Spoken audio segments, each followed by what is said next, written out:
vous connaissez sûrement le complexe que j'ai sur mes joues. Je les supporte pas, elles sont flasques, elles sont grosses. Est-ce que ça vous dirait de passer de ça à ça? Bomba chica!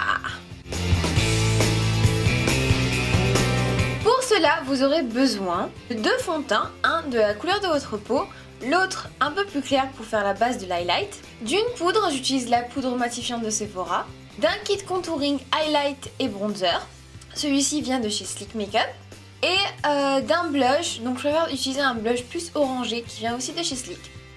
C'est parti!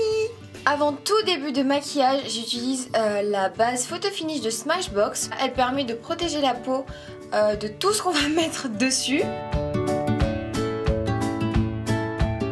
J'applique bien, je tapote pour bien hydrater ma peau aussi. Ensuite, j'utilise le fond de teint de ma couleur de peau, donc celui-ci c'est l'accord parfait de L'Oréal. J'utilise toujours avec une éponge pour un rendu beaucoup plus naturel.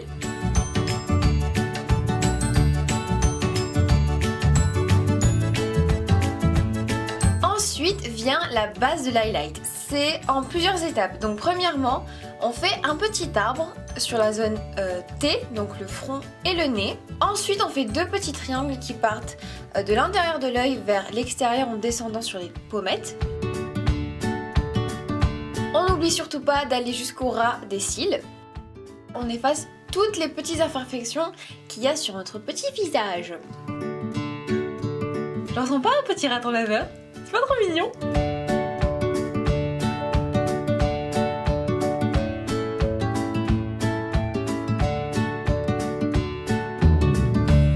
Vu que maintenant on a tous nos petits traits bizarres, on va venir estomper doucement avec l'éponge pour pas que ça fasse vraiment faux et plastique et vraiment artificiel.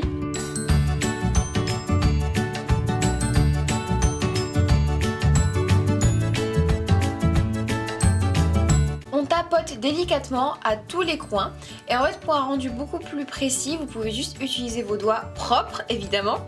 Maintenant qu'on a notre base highlight, on va passer au contouring.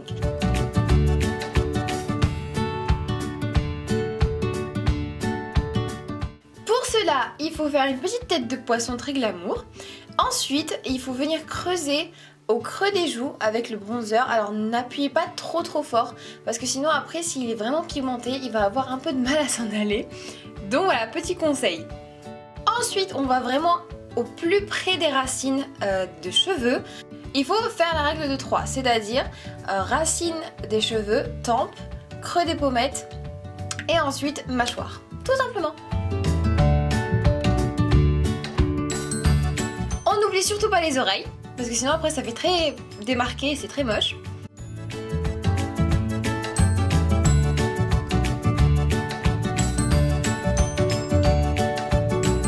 Donc je prends un pinceau propre à paupières. Je viens vraiment redessiner le contour et la forme de mon nez que je trouve assez large. En fait ça dépend les nez, c'est assez bizarre de dire ça.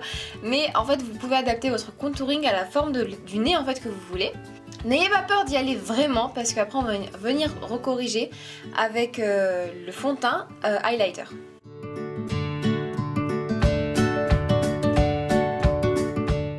Donc prenez votre pinceau à fond de teint et venez le plus près possible du trait de bronzer que vous avez fait. Tracez très finement et en faisant très attention un trait de fond de teint juste à côté en remontant en triangle comme je vous ai montré tout à l'heure.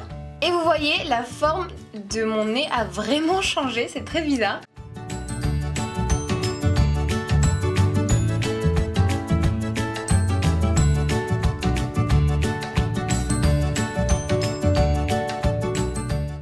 Ensuite, pour un rendu naturel, je viens tapoter tout doucement pour faire fondre en fait l'highlighter dans le bronzer et vraiment donner cette illusion de nez refait chirurgicalement, on va dire ça.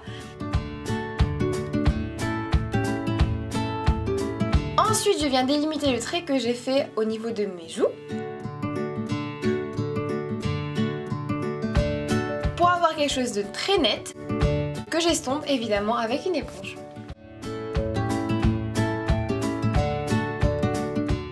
Ensuite, évidemment, on va pas laisser le trait de bronzer comme ça parce que ça fait très moche. Donc on va venir estomper le plus possible, donc remonter, en fait, faites des mouvements verticaux. Je prends pour finir ma petite poudre compacte de chez Sephora. Et je viens la déposer pas du tout sur tout le visage, surtout pas. Je viens vraiment faire fondre la démarcation qu'il y a entre l'highlighter et le bronzer dans les parties de mon visage, c'est-à-dire les pommettes, la bouche. Pour les yeux par contre, je prends un pinceau beaucoup plus léger, moins dense, et je viens tapoter tout doucement pour pas enlever le fond de teint qu'on a mis et surtout pour ne pas creuser les cernes.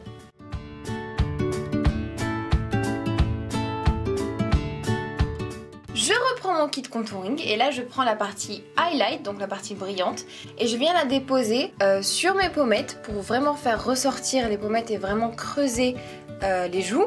Ensuite je viens la déposer sur le trait de base que j'ai mis d'highlighter sur mon nez. J'oublie surtout pas aussi le menton.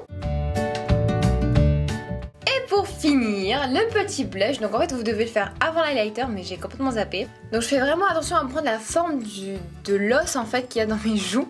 Je sais pas comment on dit ça, une sorte de banane en fait. Pas y aller en rectangle parce que ça va vraiment grossir vos joues. Donc si vous y allez un peu en ellipse, ça fait ressortir les pommettes et ça fait maigrir. Pour ne pas paraître comme une morte, je vais m'occuper de mes lèvres. Donc là, j'hydrate mes lèvres avec un baume hydratant. Ensuite, je viens tout simplement tapoter du rouge à lèvres un peu rose sur mes lèvres pour faire un peu plus naturel. Et voilà, c'était très simple, non? Ça paraît un peu compliqué au début, mais vous inquiétez pas, quand vous avez l'habitude, c'est très rapide et très simple. J'espère que cette vidéo vous a plu et qu'elle vous aura servi. Pour plus de vidéos, évidemment, n'hésitez pas à liker cette vidéo et à vous abonner en haut ou en bas, ça dépend où vous regardez. N'hésitez surtout pas à me suivre sur les réseaux sociaux Twitter, Facebook et Instagram. Et sur ce, je vous fais plein de gros bisous. Ciao ciao.